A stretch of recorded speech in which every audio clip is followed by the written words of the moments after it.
성령은 누구신가? Who is the Holy Spirit? 오늘은 5번째 말씀이 되겠습니다. 오늘 말씀은 성령과 충만, The Holy Spirit and Fullness라는 제목으로 말씀을 나누려고 합니다.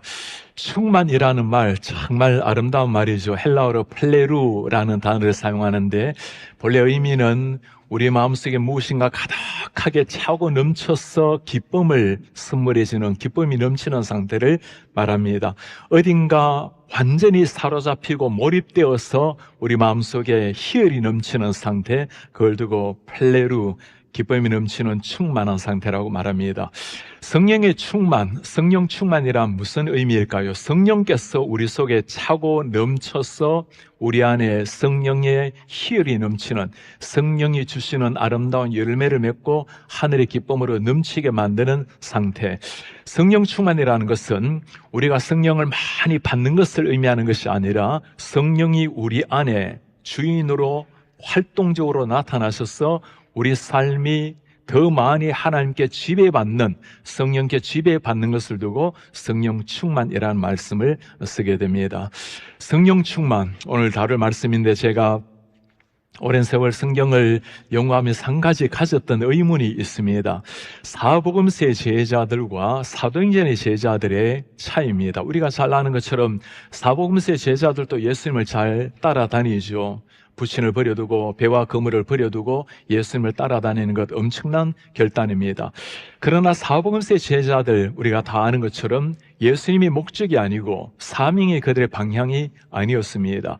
사도행전의 제자들은 전혀 달라졌습니다. 예수님께서 마치 사이비 종교의 괴수처럼 십자가에 비참하게 돌아가셨지만 예수를 믿음으로 말미암아 그들을 기다린 것은 고난과 핍박, 사자의 밥이 되었고 화형의 이슬로 사라졌고 순교의 제물로 죽었지만, 그러나 사도행전의 제자들은 달랐습니다. 복음을 위해서 그들의 젊음, 그들의 삶을 기꺼이 던졌던 사람들. 질문이 바로 이런 겁니다. 무엇이 사복음서의 제자들을 사도행전의 제자로 바꾸어 놓았는가? 무엇이 주님 돌아가시고 벌벌 떨었던 제자들을 사도행전에 담대하게 죽기를 각오하고 복음을 외쳤던 제자들도 변하게 되었는가? 그 비결이 오늘 말씀에 나오는 성령의 충만, 성령의 세례, 성령의 오심이라는 겁니다. 성령이 제자들 위에 지배했을 때 제자들은 똑같은 제자들이었지만 상황은 더 열악해졌고 더 핍박이 기다렸지만 삶이 완전히 달라졌습니다. 그들 속에 성령이 충만하게 역사하심으로 그들이 성령 앞에 전적으로 surrender, 굴복함으로 성령이 사용하시는 통로가 된 것입니다. 이번에 캐나다 산불로 말미암아 미국 천지가 하늘이 어두워지고 매캐한 연기로 많은 사람들 고생을 했죠. 한순간 그 거대한 일어난 산불, 사람의 힘으로는 그 산불을 끌 수가 없다고 해요. 그런데 어제 하늘을 열고 내린 그 빗줄기 때문에 정말 어두웠던 하늘이 아주 말끔하게 푸른 하늘을 우리가 모두 보았습니다. 그렇습니다. 인류의 아무리 문명이 발달한다 하더라도 해결할 수 없는 문제, 하늘이 한번 열리고 빗줄기가 한번 쏟아지니까 푸른 하늘이 얼굴을 내민 것처럼 그냥 살아가던 인생, 어느 정도 사던 인생이 성령을 체험하고 나면 우리 영혼의 푸른 하늘이 열리게 되는 겁니다. 하나님 앞에서 성령이 나를 지배하게 되면 우리의 어두웠던 하늘이 열리고 어두웠던 영혼의 눈이 열리게 되고 하늘나라의 모습이 새로워지는 것. 오늘 그 성령의 충만함, 우리 사랑하는 성도님들, 이 성령의 충만함이 우리 속에 임해서 어제와 조금 다른 오늘의 인생, 하나님이 기뻐하시는 삶 되시기를 주의 이름으로 축복합니다. 성령 충만한 삶, 존 스토트는 Baptism and Fullness, 성령 세례와 충만이라는 책에서 성령 충만을 이렇게 설명해 놓았습니다. 핵심되는 구절입니다. 성령의 연합이 없으면 주님과의 교제가 없고, 우리가 첫 시간에 성령과 예수에 대한 제목으로 말씀을 들었습니다. 성령의 열매를 떠나서는 그리스도를 닮은 성품을 지닐 수가 없고, 우리가 성령의 열매에 대해서도 말씀을 나누었죠. 그렇습니다. 열매는 그리스도의 성품을 나타내는 통로라고 했죠. 성령의 권능이 없이는 능력이는 증거가 불가능하고 사복음서의 제자들의 삶이 사도행전 넘어간 것을 정확하게 보여주는 겁니다. 성령의 권능이 임할 때 능력이 있는 증거자가 탄생되는 거죠. 호흡이 없는 육체가 시체인 것처럼 성령 없는 교회는 죽은 교회와 같다라는 것. 성령이 약동해야 살아있는 그리스도인이 되고 활력이 있는 교회가 된다라는 말씀입니다. 오늘 사도행전의 가장 중요한 비결, 사복음서의 제자들의 모든 배경에서 사도행전의 새로운 인생이 펼쳐진 그 역사의 한 중간에 오늘 일어난 사건을 보게 되겠습니다. 오늘 말씀을 통해서 성령 충만에 대해서 세 가지로 잘 설명을 해 놓고 있습니다. 어떻게 성령 충만이 일어날 수가 있을까요? 첫 번째는 성령 충만을 간절하게 사모하는 겁니다. 성령 충만을 사모하는 것. 성령께서 모두에게 우리를 사랑하시고 우리가 오기를 원하시지만 어떤 사람에게 임하는 하나님의 은혜입니까? 오늘 여기에서 성령의 충만과 중생을 조금 구별해서 설명을 해야 되겠죠. 중생이라는 것은 성령이 일방적으로 우리에게 오셔서 우리의 영혼의 눈을 열어서 회개하게 만들고 믿음을 가지게 만들고 주를 주라고 고백할 때 일어나는 선물이라고 했습니다. 중생은 하나님의 일방적인 은혜, 성령이 오시는 거라 했죠. 성령의 충만이라는 것은 우리 속에 오신 그 성령이 우리 속에 강력하게 역사하시는 것, 우리 속에 성령이 우리를 완전히 굴복시키시고 우리를 통해서 당신이 나타나는 것, 어떤 사람에게 주어지는 성령의 은혜라고 말씀합니까? 주님께서 하신 약속 한번 보시겠습니까? 너희가 악할지라도 좋은 것을 자식에게 줄 줄 알거든 하물며 너희 하늘 아버지께서 구하는 자에게 성령을 주시지 않겠는가? 누구에게 주시는 성령이라고 말씀하시죠? 하늘 아버지께서 구하는 자에게 성령을 주시리라. 성령을 받는 첫 비결이 여기에 있다고 말씀합니다. 성령을 간절히 사모하고 성령을 구하는 자에게 하나님께서 주시겠다는 약속입니다. 오늘 성령이 주어지는 이 상황이 어떤 상황입니까? 예수님께서 십자가 지시고 하늘로 올라가시고 내가 약속한 성령을 기다리라고 말씀하신 상황이죠. 그 본문 한번 보시겠습니까? 사도와 함께 모였을 때 주님께서 말씀하십니다. 예루살렘을 떠나지 말라. 내게서 들은 바 어떤 말일까요? 좀 이따 다시 한번 보겠습니다. 내게서 들은 바 그것, 아버지께서 약속하신 그것 기다리라. 그게 뭐죠? 그게 바로 성령입니다. 요한은 물로 세례를 주었지만 너희는 몇 날이 못 되어서 반드시 성령으로 세례를 받으리라. You will be baptized with the Holy Spirit. 성령으로 세례를 받으리라. 주님께서 제자들에게 사명을 맡기기 전에 먼저 받아야 될 것이 있다고 말씀하십니다. 그게 성령의 세례, 성령의 충만한 놀라운 그 은혜가 우리 속에 임할 때 그 능력 때문에 그 능력에 이끌려서 사도행전의 제자들이 된다는 겁니다. 예수님께서는 십자가 지시기 전에 이미 한 번 더 미리 말씀하신 약속을 해주셨습니다. 누가복음 한번 보시겠습니까? 볼지라도 내가 내 아버지께서 약속하신 것, 마찬가지로 성령이죠. 너희에게 보내리니 너희는 위로부터 능력으로 입혀질 때까지 이 성에 머물라. Stay in this city. 이 성에 머물라. 어떤 일이 일어납니까? Until you are clothed with power from on high. 하늘로부터 임할 그 능력으로 you are clothed. 옷 입을 때까지 이 성에 머물라. 똑같이 살아가지만 성령의 능력으로 옷 입혀 살아가는 인생, 똑같은 한 인격체이지만 우리를 둘러싸고 있는 것이 성령이 될 때, 우리 안에 약동하며 일어나는 것이 성령이 될 때, 성령이 우리를 완전히 지배할 때 그때 능력의 제자가 된다는 겁니다. 오늘 성령을 설명하면서 하늘로부터 임한 성령이라고 말씀하고 있죠. 우리에게서 나오는 것이 아니라 하나님께서 우리에게 주시는 은혜라는 겁니다. 성령을 체험하고 놀라운 은혜를 체험했을 때 그것이 우리의 능력, 우리의 어떤 자랑거리가 아니죠. 하나님께서 하나님의 사명을 더 잘 감당하도록, 핍박과 고난이 다가와도 더 잘 이겨낼 수 있도록, 그리고 마침내 주님의 영광을 더 나타내기 위해서 우리에게 부어주시는 성령이라고 말씀을 하는 겁니다. 성령을 약속하신 하나님, 그 제자들은 그 약속을 믿고 주님 앞에 간절한 마음으로 기도하기를 시작합니다.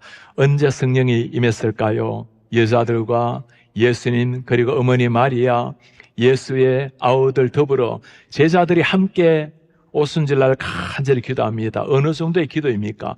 마음을 같이 하여 한 마음으로 오로지 기도에 힘쓰더라.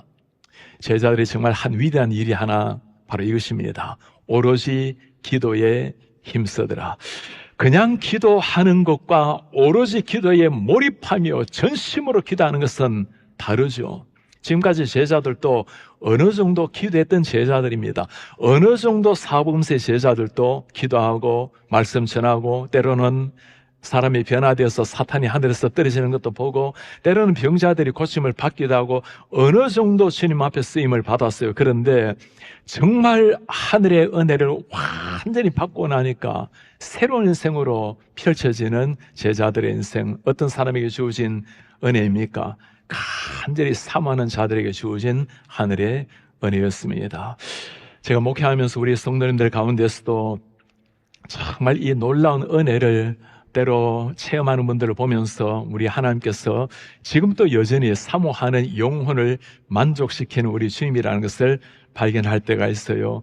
오랜 세월 불도자로 사시다가 조금 연세가 드셔서 교회를 나오기 시작한 분이 계십니다. 예수님을 만났어요. 참 행복하게 주님을 위해서 살아가신 분, 매일 아침 새벽에 새벽기도를 마치면 본당에 와서 2시간을 간절히 기도하는 분입니다. 연세가 드셔서 운전하기가 어려우셨을 때 매일 우버를 타고 오셔서 기도하시고 본당에 오셔서 지금 또 2시간을 기도하는 분이세요. 한 번은 저에게 찾아오셔서 목사님, 기도 제목이 하나 있어요. 제가 오랜 세월 불도자로 살다가 정말 하나님을 한번, 예수님을 한번 체험하면 좋겠어요. 제가 그러지 않아도 주님을 잘 믿고 주를 위해서 살아내겠지만 그러나 하나님 한번 만나주시면 좋겠습니다. 그리고 참 간절히 기도를 했습니다. 세월이 흘렀고 한 번은 새벽기도를 마치고 제 사무실에 앉아있는데 문을 박차고 성도님이 들어오셨어요. 목사님, 하나님께서, 성령께서 저를 만나러 오셨어요. 여전히 새벽기도를 마치고 본당에서 기도하고 있는데 앞에서 커다란 십자가의 불이 타오기를 시작했어요. 그래 그 불이 서서히 가슴에 와서 가슴 안으로 들어온 거예요. 예수님께서 놀라운 성령의 은혜로 그의 마음속에 강력하게 임재해 주신 겁니다. 성령의 충만으로 그 희열에 널쳐서 목사님, 하나님께서 저를, 성령께서 저를 만나주셨어요. 2017년도 2월 5일 6시 45분에 이 자리에서 일어난 일이었습니다. 우리 하나님께서 정말 사모하는 한 사람에게 찾아오신 놀라운 역사. 우리 교회도 많은 성도님 평소 때도 기도하지만 정말 주님 앞에 뜨거운 심정으로 기도했을 때가 있었어요. 여러분들 팬데믹을 지나오면서 평소 때 기도와 다른 정말 주님 앞에 간곡한 심정으로 기도했을 때가 있지 않습니까?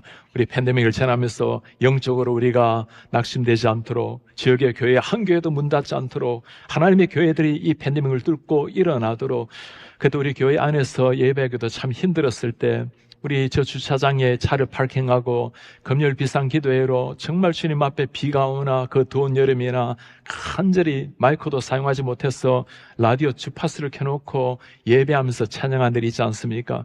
정말 성도님들의 그 간곡한 간절한 기도 소리가 지금도 제게는 맴돌고 있어요. 그때 모습 여러분 한번 보시겠습니까?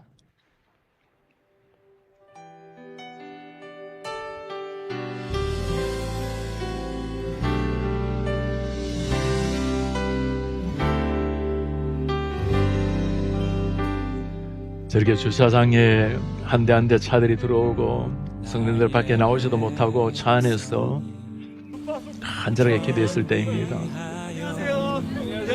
내게 기도하며 나의 얼굴 온 세계가 팬데믹으로 말미암아 갇혀있지만 하늘이 열리는 하늘을 향해서 기도하는 Those who know 시간입니다. that the battle is the Lord's is 아무것도 different. 하지 않는 것이 아니죠. It's not that we're not doing anything. 기도한다라는 것, That we are praying. 전쟁 앞에 기도한다라는 것, Pray in front of before the Lord. 가장 위대한 일을 하는 겁니다. It is the most 그렇습니다. 기도하는 것 가장 위대한 일을 하는 거죠.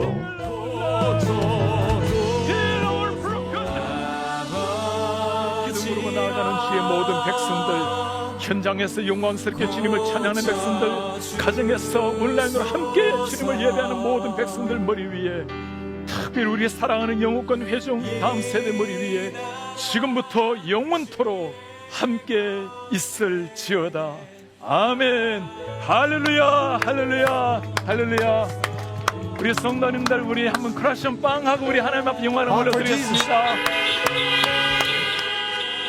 주님을 위해서 정말 사모하며 나와서 기도했던 저 시절, 우리 하나님께서 우리 하는 그 기도를 보고, 저 갈급한 기도를 보고 얼마나 행복해 하시고 기뻐하셨을까요? 팬데믹이 많은 아픔을 남겼지만, 그러나 우리 교회가 팬데믹을 뚫고 정말 주님 앞에 일어나고, 우리 교회뿐만 아니라 지역교회를 섬기고 세계를 향해서 나아간 하나님의 교회로 세워진 것, 정말 하나님께서 그 기도로 말미암아 주신 놀라운 열매였습니다. 우리 성도님들, 우리 하나님의 그 은혜, 성령을 정말 사모하는 우리가 되기를 바랍니다. 그냥 사는 것이 아니라 한 인생 주어진 단 한 번 살아가는 인생을 나의 최고의 능력이 아니라 하나님이 나를 완전히 지배해서 그분이 나를 통해서 나타나는 성령의 충만, 제자들에게만 그 놀라운 역사가 우리에도 가득하게 임하기를 축복합니다. 두 번째입니다. 성령을 사모할 뿐만 아니라 성령 충만이 일어날 때 체험하고 성령을 받는 것도 중요해요. 사모하는 영혼에 주님께서 찾아오실 때 성령을 거부하지 않고 내 전심으로 주님 앞에 내 자신을 내어드리고 성령에 내 자신을 맡기는 것, 성령을 체험하고 성령을 받는 것. 오늘 주님 앞에 기도했을 때 어떤 일이 일어납니까? 하늘로부터 급하고 강한 바람 같은 소리가 있어 그들이 앉은 온 집에 가득하여 마치 불의 혀처럼 갈라지는 것들이 그들에게 보여 각 사람 위에 하나씩 임하여 있더니, 성령께서 그들 한 사람 한 사람 위에 임하신 겁니다. 어떤 모습이죠? 하늘로부터 급하고 강한 바람 같은 소리 있어 하나님께서 직접 성령을 보내시는 모습입니다. 위에서 주시는 하늘의 은혜. 그러니 우리가 할 수 있는 것이 아니라 하나님이 주시는 것이기 때문에 구함으로, 갈급함으로 주님이 주시는 선물을 받아야 되겠죠. 그리고 그 선물은 마치 바람처럼 온 집안에 가득했습니다. 중요한 단어가 하나 나오죠. 그들에게 보여 각 사람 위에 하나씩 임하여 있더니 rested upon each one of them. 성령은 바람처럼 온 집안을 강하게 휘감았지만, 그러나 성령을 체험하는 것은 한 사람 한 사람이었어요. 마치 중생이 한 사람 한 사람에게 임하듯이, 세상 70억 인구의 지문이 다 다르듯이 한 사람 한 사람 위에 성령께서 각각 임하신다라는 말씀. 우리 사는 성도님들, 한 마음으로 기도하는 것도 중요하고 성령의 임재가 바람처럼 거센 파도처럼 일어나는 것도 중요하지만, 그러나 이 성령을 사모함으로 우리 한 사람 한 사람이 정말 성령께 나아가서 받는 것도 중요해요. 부모님의 성령이 나의 성령을 대신할 수는 없습니다. 아내의 영적 충만함이 남편을 보장해 주는 것이 아니에요. 바람이 불 때 우리를 맡겨야 되는 것처럼 성령이 우리 가운데 임할 때 in one accord, 한 마음으로 기도함으로 말미암아 임했던 것 성령. 제가 이런 말씀을 읽다 보면 목사로서 드는 생각이 이런 생각이에요. 누구보다도 제가 먼저 이 성령의 충만을 받을 수 있도록 은혜를 주십시오. 그리고 우리 성도님들 가운데 한 사람도 이 성령의 충만함에서 벗어나지 않도록 주님 은혜를 주십시오. 제가 지난해 한번 예배를 마치고 났을 때 우리 성도님들 평소 때 잘 하지 않은 그 특별한 한 반응을 한 게 있어요. 목사님, 오늘 말씀 듣다가, 오늘 예배하다가 특별한 성령의 그 은혜를 느끼게 되었어요. 정말 어떤 분들은 불 같은 그 성령의 은혜를 느끼게 되었습니다. 뭔가 가득한 성령의 임재를 느끼게 되었어요. 하나님께서 아마 특별하게 예배를 받으시고 영적 임재 속에 우리를 이끌어 주신 날이었습니다. 예배를 마치고 제가 사무실에 있는데 한 젊은 성도님이 오셨어요. 목사님, 오늘 제가 말씀에 특별한 은혜를 받고 예배 가운데 주의 은혜를 충만하게 받아서 특별한 날이라는데 찬양을 하는데 방언이 터졌다는 거예요. 자기가 특별하게 기대한 것은 아니었지만 하나님을 정말 사모하고 기도하는 마음으로 찬양을 하는데 자기도 모르게 방언이 터졌어요. 하나님께서 저에게 특별한 은혜로 찾아오셨어요. 그렇습니다. 하나님의 은혜라는 것이 사도행전의 제자들처럼 강력하게 임할 때가 있는가 하면, 또 하나님께서 정말 불같은 성령으로 찾아오실 때가 있는가 하면, 어떤 분에게는 방언으로 찾아올 수도 있겠고 다양한 모습으로 찾아올 수 있겠죠. 성경을 읽다가, 때로 리딩 지저스 말씀 읽다가, 요즘처럼 잠은 필사하다가, 때로는 예배하다가 다양한 모습으로 주님께서 오시게 될 것입니다. 그러나 사모하는 영혼을 주님께서 반드시 만족시킨다라는 말씀을 믿고 그 성령을 사모하며 나아가게 될 때 우리 주님 다양한 모습을 우리 속에 반드시 찾아올 것을 믿습니다. 우리가 늘 더 센터라는 사명 가지고 나아가는데, 무엇으로 우리가 더 센터의 사명, 어떻게 보냄을 받아서 저 세상 가운데 보냄받은 자로서 하나님의 자녀들로 살아낼 수 있을까요? 어떻게 포스트 모던 시대에 진리가 점점 무너지는 이런 시대에 오직 예수 그리스도만이 진리라고 우리 사랑하는 다음 세대에게 겸손하지만 당당하게 세상 앞에 서라고 말할 수가 있을까요? 말씀과 기도로 말미암아 무장하는 일, 성령의 충만함으로 그들의 최선이 아니라 하나님의 영에 이끌려 살아내게 만드는 것, 그때 가능한 일입니다. 우리 사랑하는 성도님들, 사복음서의 제자들뿐만이 아니에요. 우리 모두 다 마찬가지입니다. 나름대로 주님을 위해서 살아가지만 사복음서의 제자들 정도로 살다가 끝내서는 안 되는 겁니다. 우리 인생에 언젠가 영적인 BC가 있다면 영적인 AD가 필요하지 않습니까? 나름대로 세상 속에서 그리스도인으로 능력 있는 그리스도인, 하나님의 영광을 드러내는 이런 그리스도인으로 정말 살아내기 위해서 우리에게 필요한 것이 무엇일까요? 하나님의 말씀을 전적으로 신뢰하고 주님 앞에 간절한 마음으로 기도함으로 나의 최선, 나의 생각, 나의 철학이 아니고 나의 종교적인 헌신이 아니고 성령이 나를 완전히 지배하는 것, 그때 하나님이 정말 바라시는 한 사람의 탄생이 되는 겁니다. 어떤 말을 하든 어떤 행동을 하든 우리를 통해서 주님이 나타나시게 되실 것입니다. 이 놀라운 역사가 우리 한 분 한 분 위에 깊이 일어나는 은혜가 있기를 축복합니다. 마지막 세 번째입니다. 성령의 사모하는, 성령의 충만을 사모하는 마음. 성령께서 오셨을 때 정말 환영하며 반기는 마음, 그리고 가장 중요한 것이 있다면 성령의 충만을 살아내는 것입니다. 성령의 충만이라는 것은 한번 일어났다가 사라지는 것이 아니라 끊임없이 지속적으로 일어나는 일입니다. 바울이 성령의 충만함을 받으라고 했을 때 충만함을 받는다는 이 말은 지속적으로 일어나는 은혜를 가리키는 겁니다. 중생은 한번 일어난 성령이지만 성령을 받았으면 지속적으로 성령이 내 삶을 이끌어 갈 수 있도록 지속적인 은혜이지만 때로 무너지기도 하고 넘어지기도 하지만 다시금 우리가 일어나서 주님 앞에 살아내는 것, 끊임없이 성령의 충만함으로 살아내기 위해서 우리는 말씀 앞에 무릎을 꿇고 끊임없이 기도하고 성령을 사모하게 되는 겁니다. 오늘 제자들, 그들 위해 성령이 임했어요. 어떻게 살아내었을까요? 무슨 일이 일어났을까요? 그들이 다 성령의 충만함을 받았습니다. 성령이 말하게 하심을 따라 다른 언어들로 말하기를 시작하니라. 여러분, 그들이 성령의 충만함을 받았을 때 일어난 현상을 하나 말하고 있죠. 다른 언어들로 말하기를 시작을 했습니다. 성령이 충만하게 임했을 때 나타나는 다양한 현상들이 있지만 다른 언어로 말하는 사람들, 우리가 방언이라고 일반적으로 말을 하고 있죠.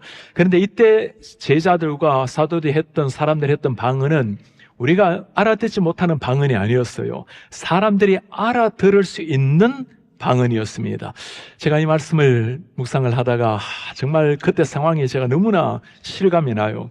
이전에 제가 영문학을, 대학원에서 영문학을 전공을 할 때 제 부전공이 언어학이었습니다. 언어학을 공부하다 보면 일반 학자들이 동일하게 하는 말이, 우리 많은 언어들이 펼쳐져 있는데 이 언어들을 타고 내려가서 뿌리로 내려가다 보면 그 어느 수용도를 연구하다 보면 언어가 본래 하나였다라는 것을 모두가 똑같이 이야기를 하는 겁니다. 그렇죠. 성경에서 본래 언어가 하나였는데 바벨탑 사건으로 말미암아 혼잡하게 만들었잖아요.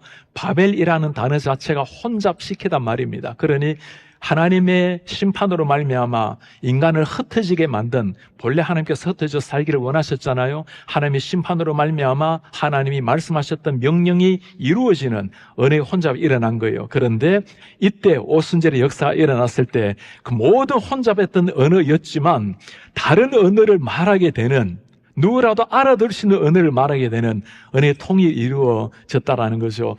이런 방언뿐만 아니라 하나님께서 임하실 때 놀라운 은혜들, 다양한 모습이 일어나지 않습니까?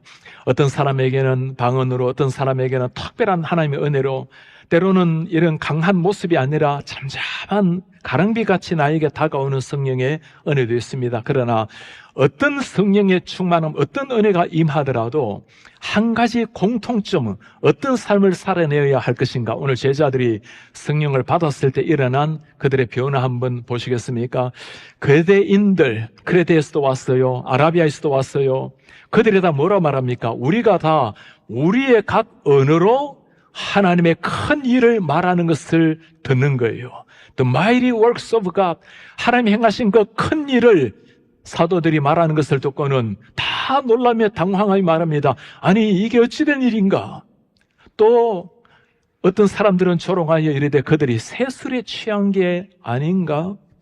여러분, 그들은 술에 취한 게 아니었어요. 성령께 취한 것이에요. 성령께 완전히 취할 정도로 성령이 그들을 지배했을 때 나타난 현상, The mighty works of God, 하나님의 큰 일을 선포하며 하나님의 복음을 전파하며 하나님의 십자가의 능력, 구원의 복음을 전파하기를 시작을 한 겁니다. 이게 사도행전 제자들의 모습이었어요. 다양한 모습, 다양한 삶이 다 있었지만 한 가지 공통점은 무엇을 하든지 하나님의 복음, 십자가의 은혜, 부활의 찬란한 영광의 복음을 전파하게 되었다는 겁니다. 우리 성도님들 한번 물어보시길 바랍니다. 내 삶에 모든 영역에서 먹든지 마시든지 주의 영광을 위해 살아가고 때를 얻든지 못 얻든지 이 복음을 전파하라고, 너희는 세상 땅끝까지 가서 이 예수의 복음을 전파하라는데 정말 그것이 우리의 관심사가 되고 있나요? 성령이 내 삶을 전적으로 지배하게 되면 일터에 가든 자녀들 키워내든 친구를 만나든 무엇을 하든지 우리의 마지막 목적이 명확합니다. 하나님의 영광을 위해서, 주의 복음과 맡겨주신 사명을 위해서 어떤 일을 하든지 그것과 연관이 되고 있는지를 물어보셔야 돼요. 만일 내가 주님, 조금 더 내가 주님 앞에 내 삶을 드리기를 원합니다. 그때 필요한 것이 무엇일까요? 체계적인 성경 공부 다 필요합니다. 가장 필요한 것이 있다면 성령의 충만함으로 살아내는 하나님의 은혜입니다. 기도 역사에 보면 우리 주님의 제자들 뿐이겠습니까? 성령의 충만하게 살았던 수많은 믿음의 우리의 선배들, 그 가운데 제가 이분의 이름을 떠올릴 때마다 제 가슴이 불타는 한 사람이 있습니다. 우리 몇 년 전에 에즈베리 대학교에 일어난 성령의 부흥운동을 기억하잖아요. 그 학교가 웨슬리안 학교입니다. 웨슬리 신학을 따르는 학교예요. 그 웨슬리 이름 여러분 많이 들어보셨죠? 웨슬리 1703년에 태어났습니다.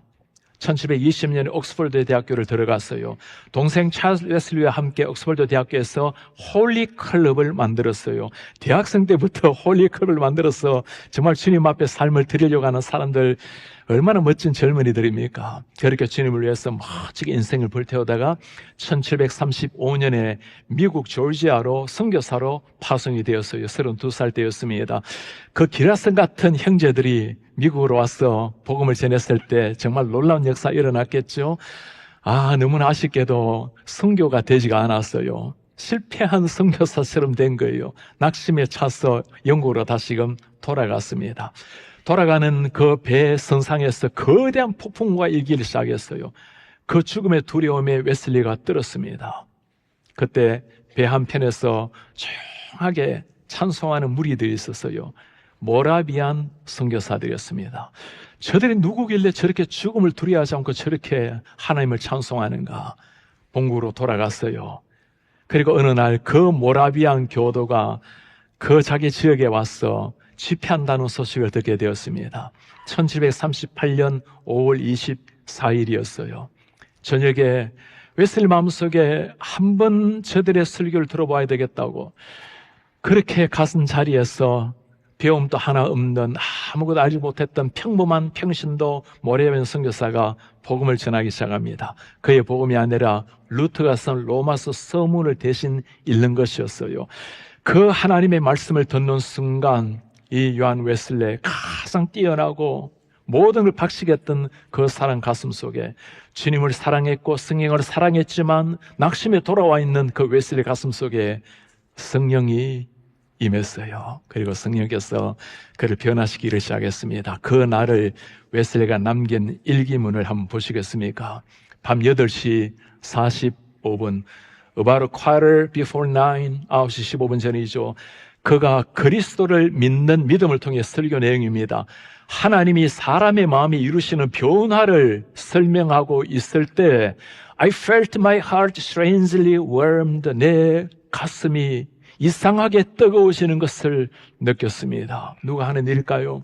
성령께서 그에게 찾아오셨어요. 성령을 체험하게 된 겁니다.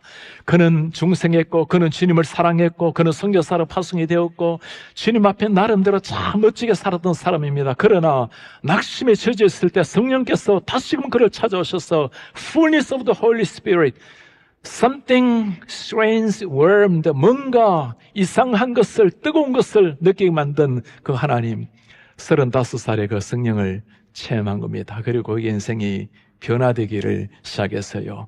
이 땅을 떠나는 87세까지 오직 십자가의 복음, 영광의 복음을 위해서 그의 삶을 던졌습니다. 웨슬리는 땅 위에 발을 디디고 서 있는 시간보다 말을 탄 시간이 더 많다고 알려진 사람이에요. 말을 타고 복음을 전했고 말을 타고 책을 썼고 쓴 책이 100권이 넘고 쓴 찬송이 수백 개가 되고 말을 타고 잠을 자고 말을 타고 복음을 전하고 그렇게 온 지구를 10번 돌 정도로 말을 탄 사람이라고 해요. 제가 목회하러 오기 전에 그 웨슬리가 섬겼던 브리스톨의 교회를 방문을 한 적이 있습니다. 들어가는 입구에 보면 웨슬리 말을 탄 저 동상이 보여요. 그리고 웨슬리가 섬겼던 브리스톨의 교회입니다. 저 위에 올라가시면 2층에 그의 집무실이 있고 그리고 그가 누웠던 침상도 있어요. 침대가 보입니다. 말탄 웨슬리 그 침상을 보면 그의 키가 제가 그 침상을 보니 제가 누워도 발끝이 닿을 정도예요. 저같이 아담한 키에 있는 사람은 얼마나 힐링이 일어나는지 몰라요. 키가 저보다도 더 작았던 웨슬리, 그러니 말타기에 하나님께서 최적의 사람을 신체를 주신 거죠.